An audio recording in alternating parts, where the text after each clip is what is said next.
Hello everyone, Sean from Media Assault here, and today I'll be doing a review of 1968's Destroy All Monsters from Toho Studios in Japan. The year is 1999.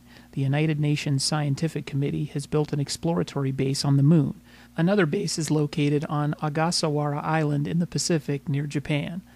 On the island base, the Earth's giant monsters, including Godzilla, Rodan, Anguirus, Mothra, and Gorosaurus, have been corralled in an area called Monsterland. The monsters are kept under control by a series of perimeter barriers that do not allow them to leave the island. The monsters are monitored by a control center located underground.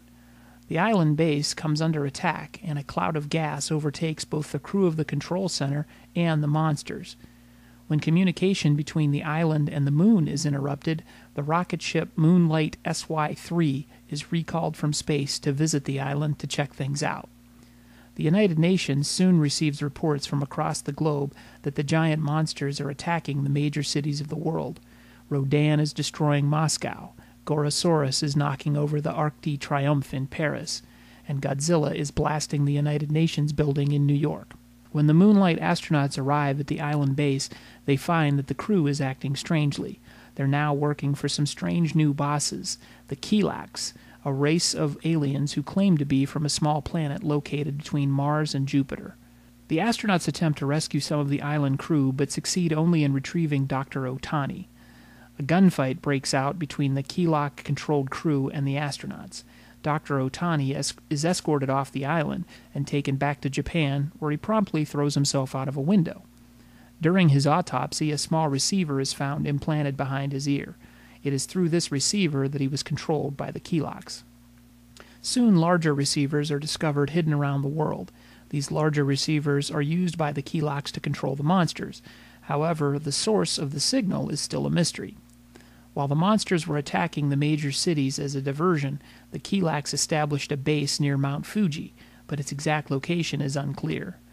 The Moonlight crew, along with the Japanese Self-Defense Force, attempts to find the base, but they meet heavy resistance in the form of Godzilla, Rodan, and Anguirus. However, the Moonlight crew sights a UFO and get a general idea where the base is located. A ground expedition finds a cave, and upon entering is greeted by a broadcast from the Kilax Queen, who attempts to convince the humans that the Kilax are truly from space by showing her fleet of UFOs leaving the moon. The Moonlight crew returns to the moon in an effort to find the source of the signal that controls the monsters. Once located, the humans destroy the transmitter, and the United Nations regains control of the Earth's monsters. The monsters are directed to go towards Mount Fuji to destroy the alien base, but the Kilax have another trick up their sleeve. King Ghidorah arrives from space to fight the Earth's monsters and defend the alien base. The result is a battle royale featuring Godzilla, Mothra, Rodan, Kumonga, Gorosaurus, Anguirus, Minya, and King Ghidorah. Destroy All Monsters was intended to be the final film in the Showa-era Godzilla series. Box office receipts from the previous two entries in the series, Godzilla vs. the Sea Monster and Son of Godzilla, had been lackluster at best. To make the final film memorable, the four men believed to be most responsible for the success of the earlier Godzilla films were brought back to the series. Ishiro Honda as director, Akira Ifukube as composer, and Eiji Tsuburaya as special effects supervisor, and Tomoyuki Tanaka as producer. The box office receipts for Destroy All Monsters were high enough to keep the series going for a few more years. The movie itself, however, is only partially successful as an engaging kaiju flick. The monster action is relatively sparse. Nearly two-thirds of the movie is devoted to the humans' pursuit of the Kilax and their transmitter. The brief smattering of giant monster action that appears in the middle of the movie serves only to keep the viewer awake during the endless scenes of the Moonlight rocket flying from place to place in search of the Kilax.